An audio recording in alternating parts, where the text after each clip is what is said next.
Olá, seja bem-vindo. Estamos iniciando a unidade 7, a última unidade deste módulo, e a gente vai estar falando sobre as condições prioritárias na infância e na adolescência. Me chamo Robert, sou psicólogo clínico, atuo ali na Secretaria Municipal de Saúde, atuando também pelo NASF e também psicólogo infantil no Núcleo de Desenvolvimento Infantil na primeira infância. Hoje também sou facilitador do Mental Health Gap. E a gente, para falar um pouco sobre as condições prioritárias em relação a crianças e adolescentes, nada mais importante do que falarmos sobre transtornos mentais e comportamentais em crianças e adolescentes.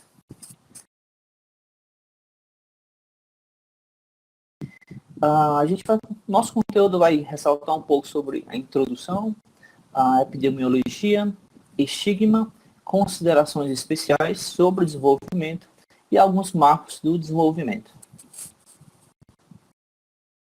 Falando sobre saúde mental infantil e adolescente, um problema de saúde pública.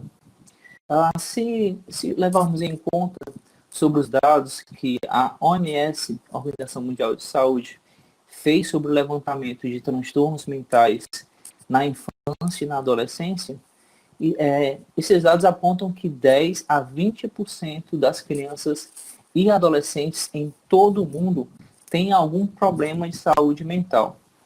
Nos adolescentes, por exemplo, a depressão é a principal causa de doença e incapacidade de jovens entre 10 e 19 anos, enquanto o suicídio ocupa o terceiro lugar entre as causas de morte. Esse número é um número bastante alarmante, porém muitos profissionais de saúde ainda não conseguem compreender o quanto crianças e adolescentes ainda sofrem com transtornos mentais, crianças e adolescentes inseridos, por exemplo, na escola, no seu contexto familiar, muitas vezes crianças que não têm suporte, um amparo diante desse sofrimento que eles também estão lidando diante de transtornos mentais. Aqui existem alguns dados que foram levantados. Não queria estar ressaltando sobre cada dado, mas se você observar, por exemplo, esses dados aqui, eles vão mostrar, por exemplo, que relacionado à saúde mental, essa prevalência que existe, por exemplo, sobre a incapacidade de adolescentes entre 10 a 19 anos, por exemplo, esses pontos mais rosa, violeta, algo mais próximo disso, um roxo, alguma coisa ali, são os dados normalmente que apontam a prevalência de adolescentes que estão sofrendo incapacidade, por exemplo, relacionados à saúde mental. Esses, por exemplo, se a gente vai perceber, esses dados, por exemplo, percorrem principalmente Europa, países de primeiro mundo, América Latina, Ásia. Apenas há uma diminuição, por exemplo, na África, que tem uma prevalência, por exemplo, com doenças infecciosas. Problema de saúde pública. Se observarmos, por exemplo, que alguns desses estudos revelam que, por exemplo, a metade de todas as pessoas desenvolvem algum transtorno mental logo ali nos primeiros anos, ali na faixa dos 14 anos de idade. E 75% do primeiro sintoma acontece aos 20 anos de idade. Quer dizer, se esses sintomas não forem tratados, eles afetarão de alguma forma em que? Primeiramente, desenvolvimento dessas crianças e desses adolescentes, como também o rendimento escolar, bem como também o potencial para ter uma vida saudável, plena e produtiva. Se pararmos para compreender, por exemplo, que uma criança que não tem um desenvolvimento aplicado, por exemplo, um adolescente que não tem um desenvolvimento acompanhado, um adolescente que se torna um jovem adulto sem ter uma estrutura e um amparo, sem ter a capacidade de ressignificação diante dos seus conflitos, consequentemente ele vai ter o quê? Um baixo rendimento escolar, vai ter dificuldades também para conseguir empregos mais qualificados, como também ele vai ter um potencial baixa de quê? De uma perspectiva mais funcional.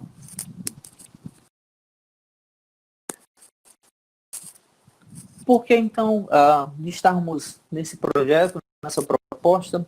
E qual a proposta, por exemplo, do Mental Health Gap? Seria então a identificação precoce.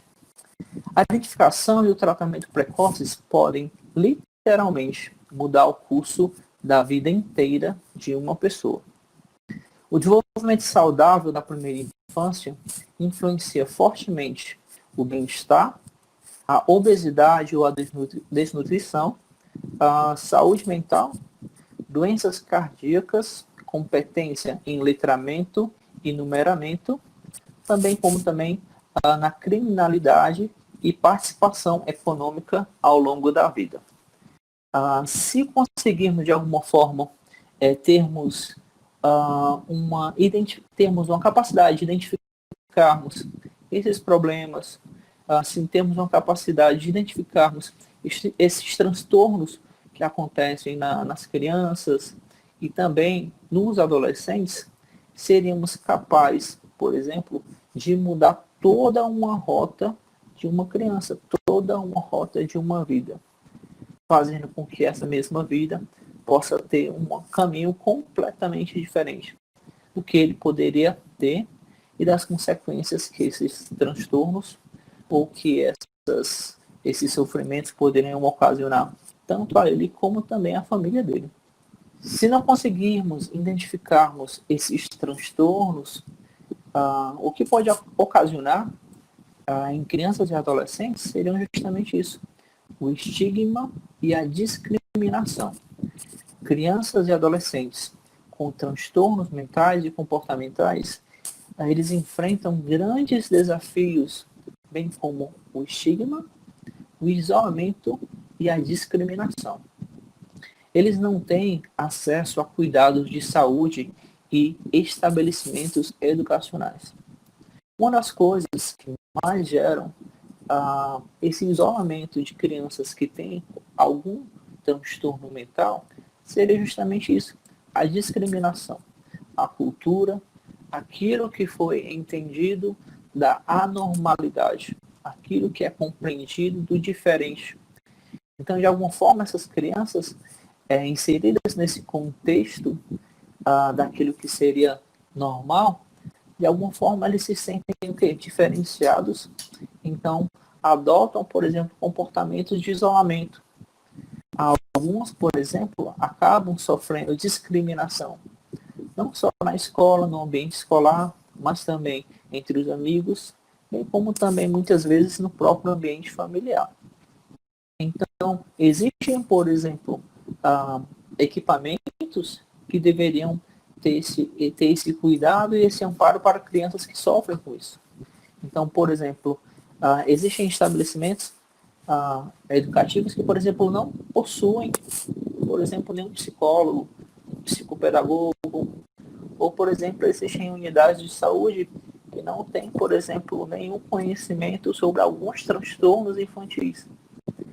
Então, esse escasso de conhecimento, esse escasso de uma breve informação ou um certo manejo, de alguma forma, impediria o cuidado a crianças que sofrem com algum transtorno mental.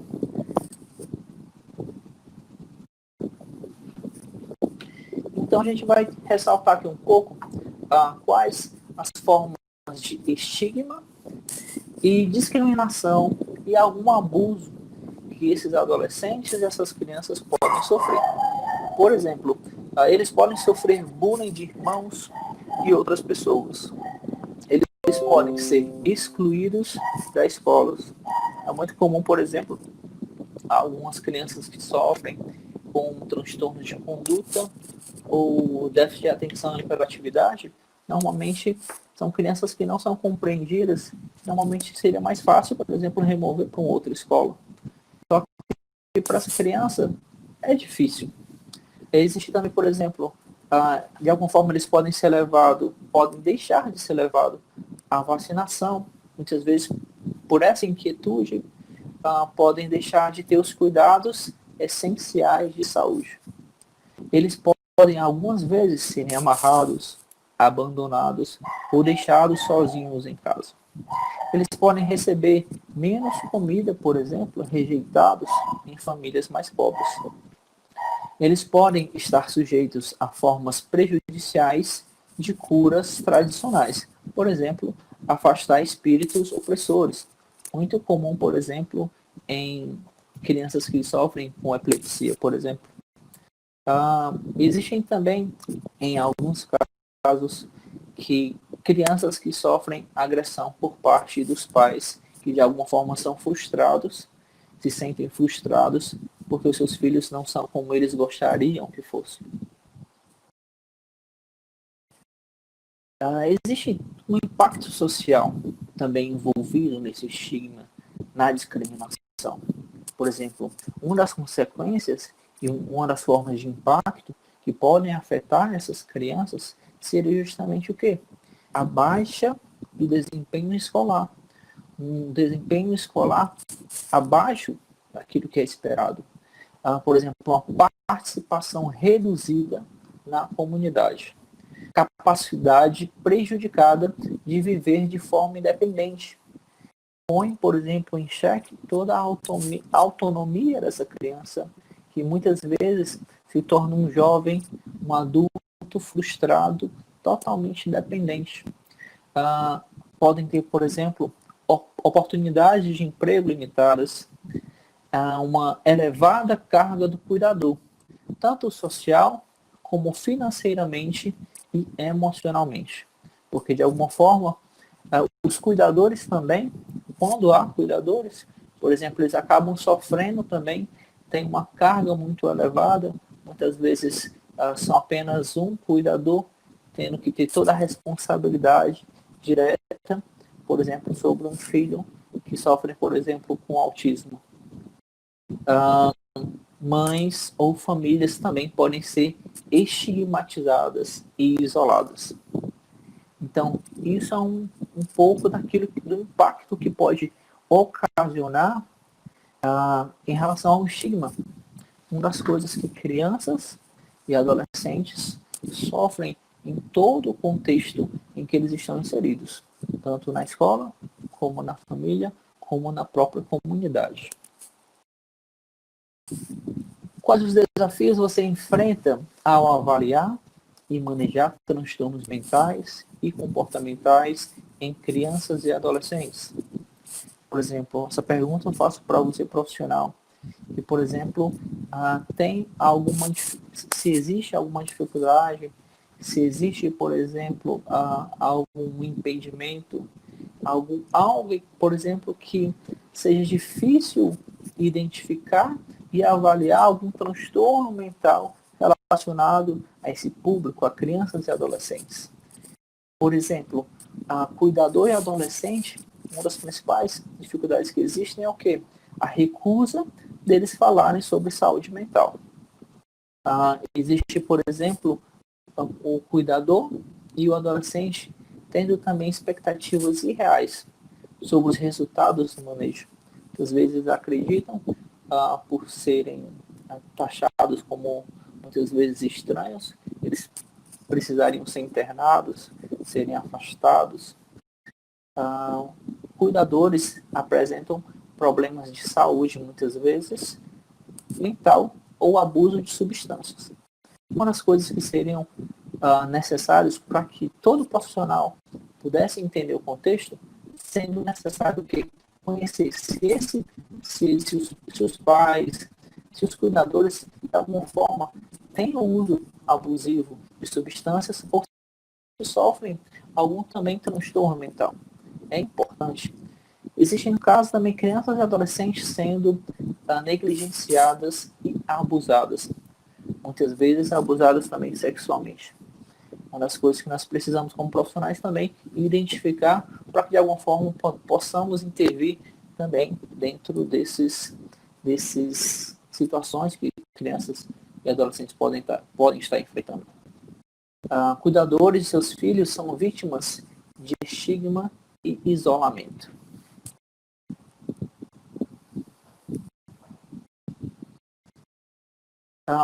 Gostaria de falar também sobre algumas considerações especiais para avaliação de crianças.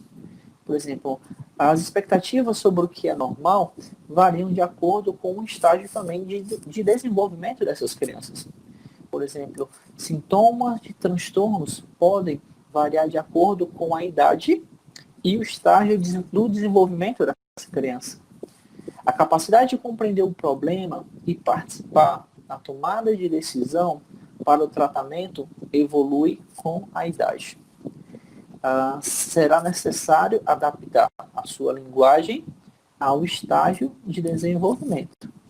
Não adianta, por exemplo, você falar com uma criança de 3 anos como se estivesse falando com uma criança de 11 anos.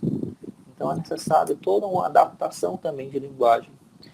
Ao conversar com adultos, nunca esqueça, por exemplo, que a criança está na sala. Tenha consciência do nível de compreensão. Às vezes achamos que crianças não compreendem quando estamos falando, porque são crianças, mas muitas vezes elas estão ali atentas ao que o profissional está falando, o que a mãe está falando com o profissional e vice-versa. Sendo que a criança está ali do lado e ela sabe que estão falando dela. De alguma forma, isso também precisa ter todo um cuidado. Olha, permita, por exemplo, que crianças expressem suas preocupações em particular. Se possível, expresse-se na presença também de algum cuidador.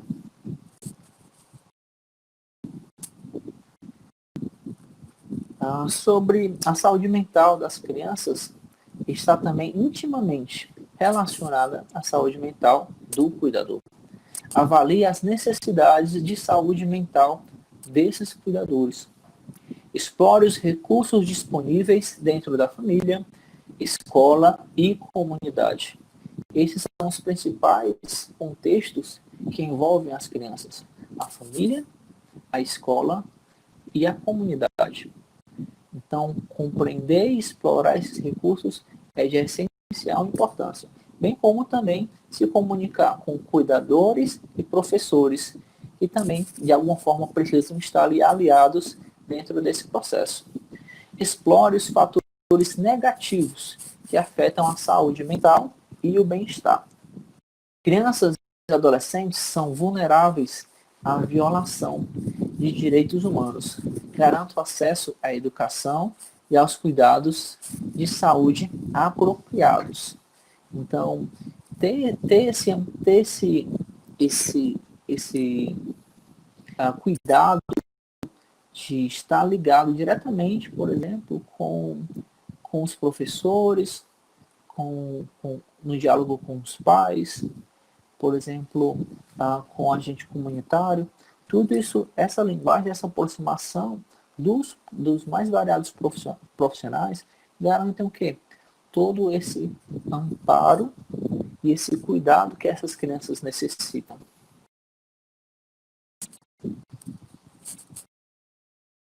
Pode ser normal para os adolescentes, por exemplo, terem emoções, pensamentos e comportamentos angustiantes e perturbadores. Eles apenas se tornam um transtorno quando persistem ao longo do tempo e afetam o funcionamento diário. Isso é uma das coisas que seriam necessárias. Por exemplo, é comum essa instabilidade que acontece muitas vezes com crianças e adolescentes. Mas se for persistente, se de alguma forma está afetando o rendimento escolar, está afetando a vida social dele, se de alguma forma ele está se isolando por muito tempo, está deixando de se alimentar, então é necessário ter essa percepção também. Pode ser difícil de abordar os adolescentes, pois muitas vezes eles não procuram ajuda. Uma das coisas que realmente é difícil você vê num posto de saúde adolescentes procurando ali profissionais, procurando ajuda, só realmente quando às vezes estão numa situação muito, muito debilitados, muito vulneráveis. Mas se de alguma forma, desculpa, conseguirmos adentrar nesse mundo, adentrar nesse diálogo, tentar estreitar esse relacionamento, quem sabe de alguma forma eles começam também a partilhar um pouco daquilo que eles estão vivendo. Olha, sempre ofereça aos adolescentes o quê? A oportunidade de serem atendidos sozinhos, sem um cuidador presente. Esclareça a natureza confidencial da discussão. E indique em que circunstâncias os pais dos adultos receberão informações. Explore a apresentação em conformidade diretamente com o adolescente. É necessário ter esse diálogo com o adolescente. Um adolescente, por exemplo, a gente precisa entender que ele não é mais uma criança. Ele tem uma compreensão mais elevada, e ele gostaria também de se expressar, mas também de ter essa confiabilidade de alguém que de alguma forma vai guardar esse sigilo daquilo que ele vai estar falando. Porque muitas vezes ele quer falar de um abuso, por exemplo, sofrido por um tio, por um pai. E essa sua forma de tratar isso pode ajudá-lo. Mas é claro que numa situação como essa, você precisa conversar com ele e explicar que diante de tal situação seria necessário estar repassando para os pais e também para as autoridades.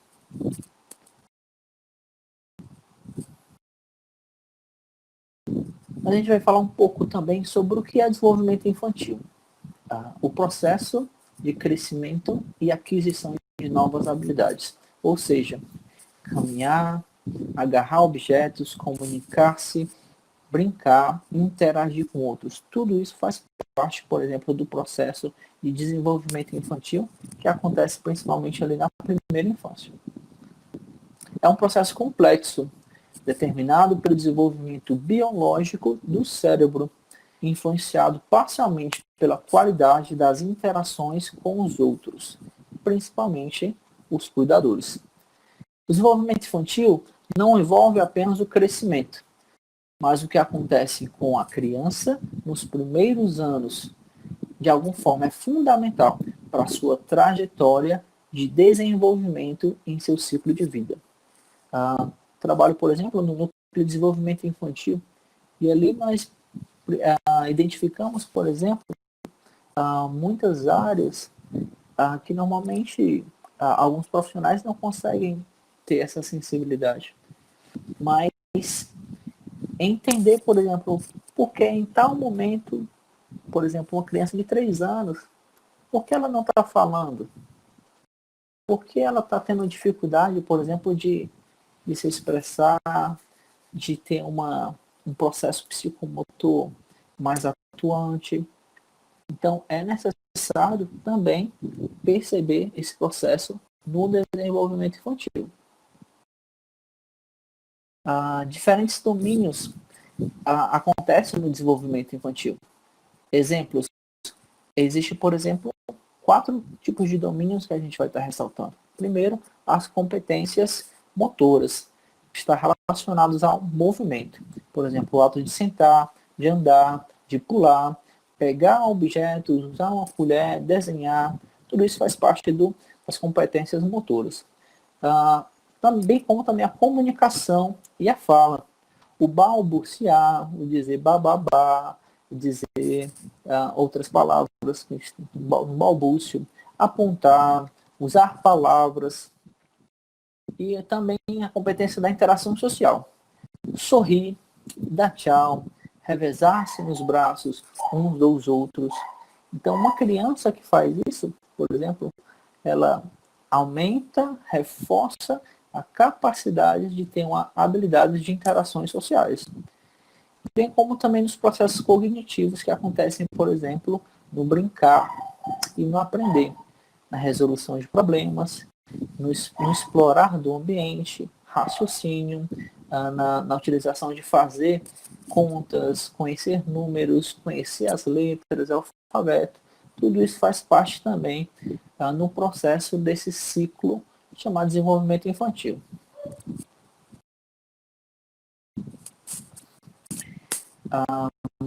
A gente vai falar sobre, por exemplo, os marcos do desenvolvimento.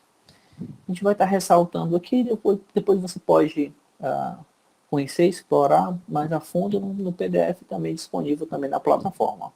Por exemplo, com 1 mês de idade, uma criança ela deve ser capaz de levar a mão à boca, levar as duas mãos à boca, virar-se para vozes e sons familiares, amamentar no peito.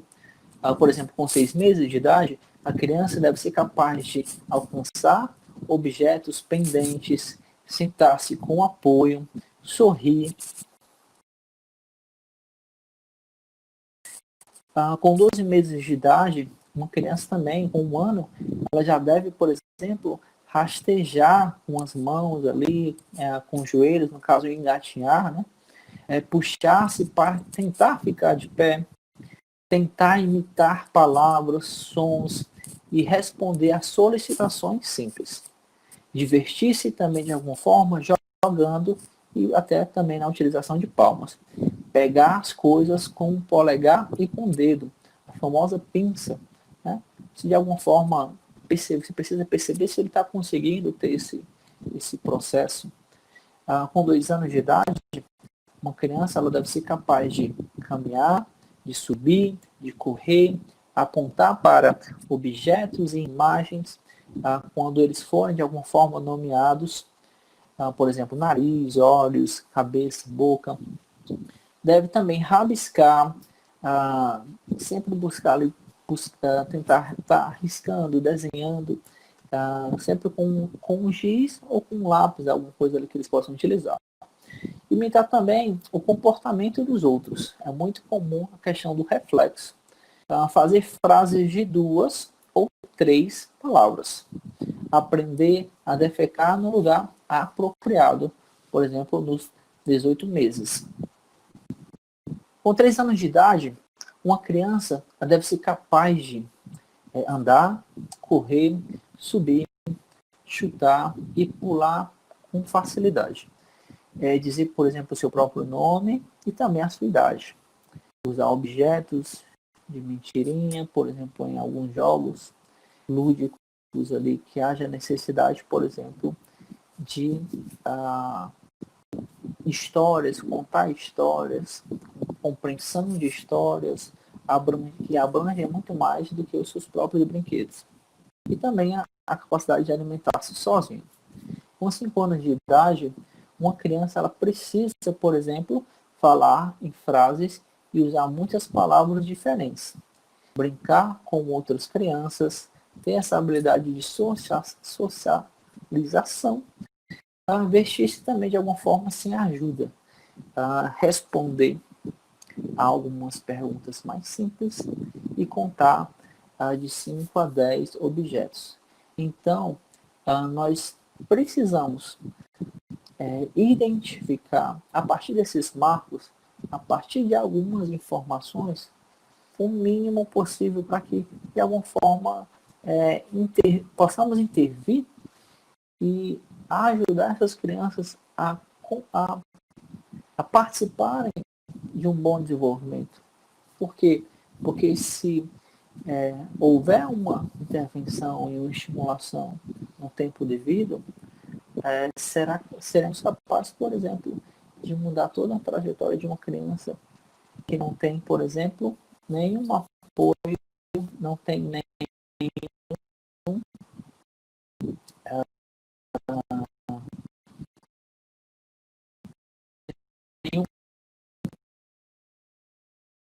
conhecimento, não tem nenhum. Os pais, por exemplo, não tem nenhuma educação, acham que aquilo é normal, aquilo faz parte. Então, essas crianças, elas de se desenvolver onde elas se desenvolvem, infância e desenvolvimento. Então, veremos a seguir, nas aulas seguintes, sobre alguns transtornos que são recorrentes, que são comuns em muitas crianças.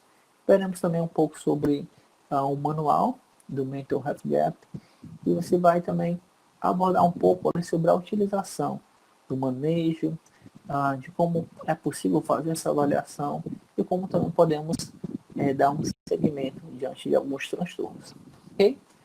Então, fique com as aulas seguintes e uma boa, um bom curso e uma boa utilização desse recurso maravilhoso que aumenta a RefGap.